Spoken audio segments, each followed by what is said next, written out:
when I was younger, I was kind of more of a fell runner because I lived up in Yorkshire in the hills, and that's what everyone does. I went to English schools off not really any training, not really any track training. I think like the English schools was like my third ever track race, so I kind of just did it, and I realised I was quite good. And this year, like 2018, has been going really well. Yeah, I've already run faster than I did in 2017 indoor in my first race. Like I won BUCS as well, which was good. It's my final year as well, so yeah, it was pretty good standard as well. There was one guy from St Mary's as well, he came third, called Kane, and I'd won it by 0.0, like, yeah, 200th of a second, so really close. I didn't even know I'd won.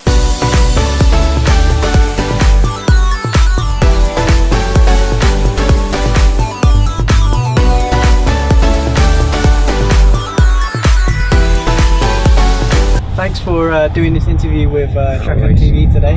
No worries. So I think your Power of 10 profile goes back to 2008 in the 13. Yeah. Tell us a bit about how you first got involved in athletics.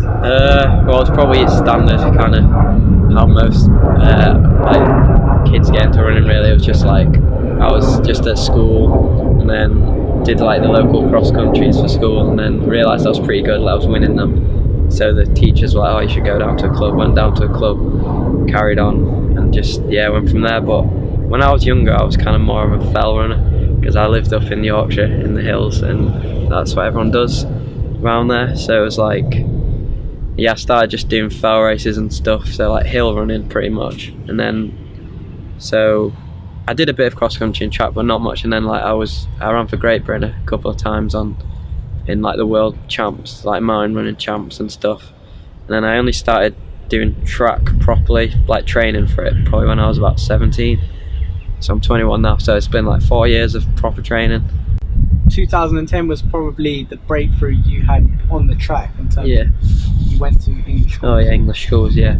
I went to English schools off not really any training, not really any track training. So that was probably one, I think like the English schools was like my third ever track race, so I kind of just did it, and I realised I was quite good. But even after that, I was still, I'd say like 2014 was probably when because like 2012 I did like 2 or 3 maybe. I did about 3 or 4 in like the next 3 years, and then 2014 I ran English schools, came 4th, won Yorkshires and all that, broke a few I broke the county record, and then So you said that you hadn't done much training for English schools. No. What training had you been doing? Well, obviously when it was like under 15, so I was only running like once a week, really, once or twice a week. I wasn't really going on runs or anything. I was pretty much just going down to my local track once a week, doing a few like little relay things, nothing serious. So then I did realise those, but I never made the final. I didn't make the final, it was the 15. And then I didn't do it again till 2014 in my senior boys. That's when I came 4th. But yeah, that's when I started doing a bit more training for track, but still nothing that major. So I came 4th, so I was like, I should probably stick with track then. And were you doing any other sports other than? No, I played football till I was about 16 or 17, from the age of about 8. So that was just for like my Sunday league team though. But yeah, they're training like once a week, playing matches at weekend. So yeah. And you ran 148? Yeah, 148. That was 2016. 2016, but you didn't run quite so fast. No, I 2017. had a lot of injuries through the track season. I had an Achilles injury at the start, so I wasn't really training. Did the races, and I had a few other issues, like health issues sort of thing. But so I never really hit it well in that season, and I ended up having to just stop in July. But then this year, like 2018, has been going really well. Yeah, I've already run faster than I did in 2017 indoor in the first race. Like I won BUCS as well, which was good. So tell us about your experience having won BUCS. Yeah, well, the British University Indoor Champs. It's my final year as well, so yeah, it was pretty good standard as well. There was one guy from St Mary's as well, he came third, called Kane, and he's like a GB junior and stuff. And yeah, I'd won it by 0.0, like 200th of a second, so really close. I didn't even know I'd won until they sort of announced it because I thought it was so close. But I was leading the whole race, and then they suddenly came up to me at the end, so I just had to dip. But I felt good, and yeah, I was happy to win that. So hopefully, push on this year and run some really quick times. You mentioned that you masters over. Yeah, I was thinking about it. I've had a few offers, like 2 or 3 offers. So yeah, nothing like set yet, but I've been talking to a few, and that's kind of what I want to do. I want to do a masters anyway, and I think it's just the place to. I think obviously St Mary's is great to train. It's probably the best place in the country, or even maybe in Europe if you want to come to uni and train. Obviously there's a track here, there's the gym there, there's athlete halls, there's so many places to run and stuff, so it's been great. But in America it's just that next level kind of.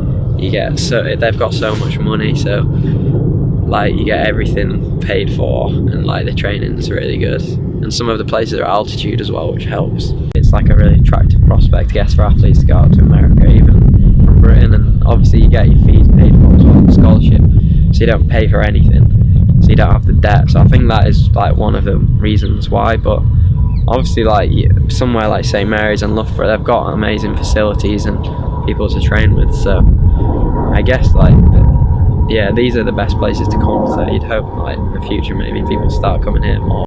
And you also mentioned that St Mary's got excellent facilities, one of the best in Europe, and some great athletes like Andrew Asardi and Elliot Giles came to this uni. Yeah, I mean there's been loads, like there's been like Ross Murray and stuff who went the Olympics, Elliot. Yeah, there's a lot of really good runners that come here, so it does show that people, like if you come here, like as well, like Andrew Sargi and Elliot Giles, they came here and they weren't running anything quick really, and then they suddenly run like 47, 45 here, going Olympics while they were students. So it does show it can be done, and yeah, I'm hoping like this year if I can have a really good year, I can start getting near to them. Yeah.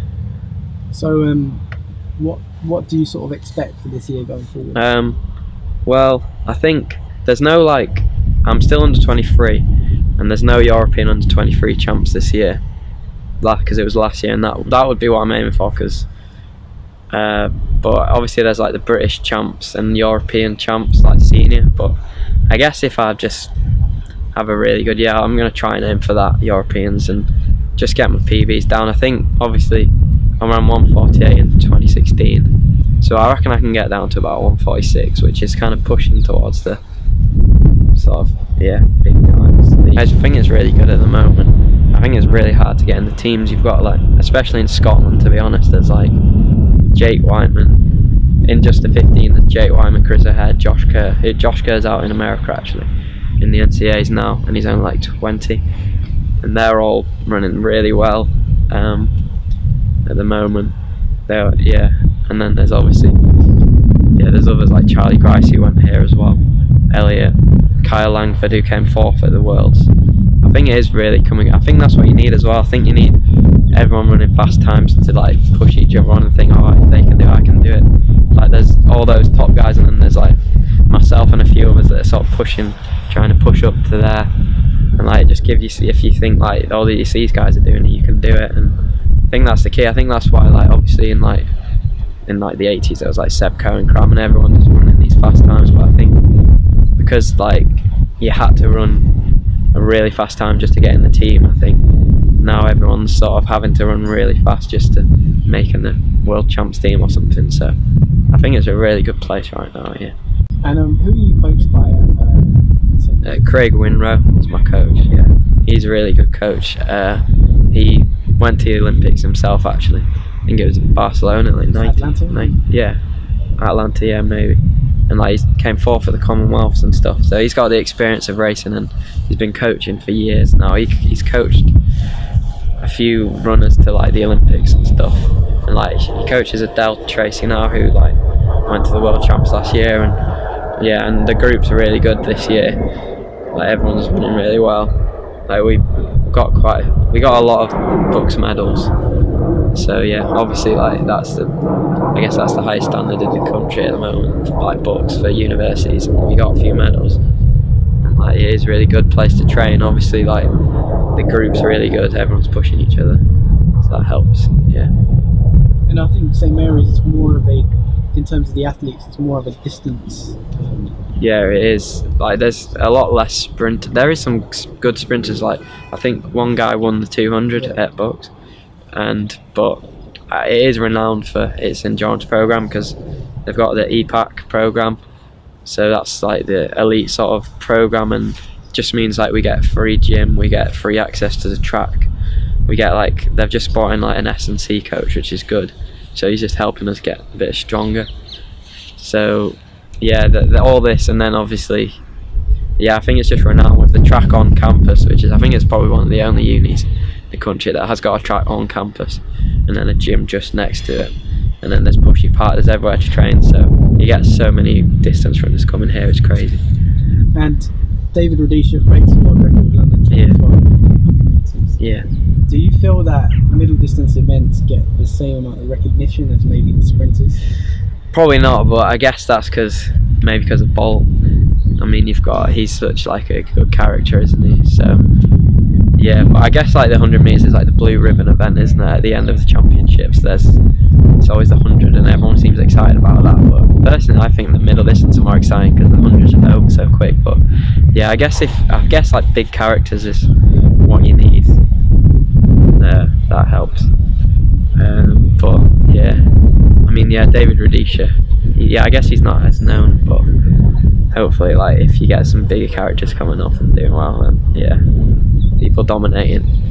And I guess what's unusual about David Rudisha is that he front runs, whereas sometimes you see athletes in the middle distance, they sort of front run, and then they end up getting past. Yeah, it is. No one likes leading, especially in championships, and he's like one that he can just lead from the front because he's so confident. Yeah, he's crazy. But normally like people always come from the back, like the guys leading never win. But saying that, I won BUCS leading, and then I won the like senior English national title in 2016 off front running as well. I just went from the front and then the Northerns as well that year. So I like front running myself, but I think I'm one of the only people that does. I feel quite comfortable at the front, but it is hard because people just sit back on you. But I think indoors it's a lot better because you don't have wind and stuff, and it's harder to go around. So that's why I led it in BUCS. But I've found that when I've tried to front run in championships, I've only really tried it 3 times, like nationals, Northerns, and BUCS, and I won all of them. So I guess it works for me. But I only tend to do it if I'm really confident I'm going to win. If I'm thinking like, yeah, I think I've really got a good chance here, like, so I'm just going to go to the front. I tend to prefer winding it up myself, from like 200, 300 in, just winding it, and then just keep it strong last 100. But I think I could have, I think I've got a pretty good kick. I seem to finish well, especially when I'm fit. So yeah, but that's probably the most important part as well, especially in championship races. Final kick. Yeah, but it's something I could probably work on, my speed. I wanted to make it like to the next level. Yeah. And being an 800 meter runner is obviously a middle distance event. Yeah. But 400 is classed as a sprint. Yeah. How good, being a great 800 meter runner, how good do you think it is?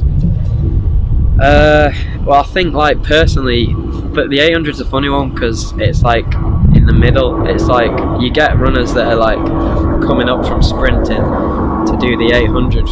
Like you get 400 meter. A lot of 400 times, like the good 800 meters started as sprinters and moved up through the distances and moved from 400 to 8. But like obviously my background's like very different. Like I was a mountain runner and like cross country as well. I did quite a lot of cross country and stuff. So I was more endurance, and then I kind of stepped down and found out I was good at 8. So I think personally, I think if anything, I'd probably move up to the 15 as opposed to move down to 4 in the future. But yeah, I still can do a decent 400, but nothing like crazy, I guess. But I think if you want to be like world class, you have got to be very, very good at 400 and very, very good at 15 if you want to be an 800 runner. So you have got to have that sprint speed. Yeah. It's interesting. It tends to be like the 400 guys they're very good off a slow race. So whenever it's like a slow race, they'll be good because they've got that like leg speed over the last 200. But sometimes that's why sometimes I like winding it up, because sometimes like the 400 guys can't really cope as well with that sort of like a hard effort last 400. But yeah, I mean, I could probably still leave it 200. I've still got decent speed, obviously, but yeah, it's not quite there compared to some of the guys that were sprinting. Yeah. And lastly, say you get to 40 years old and you're looking back on your career, what do you think you'd be satisfied with by the end of it?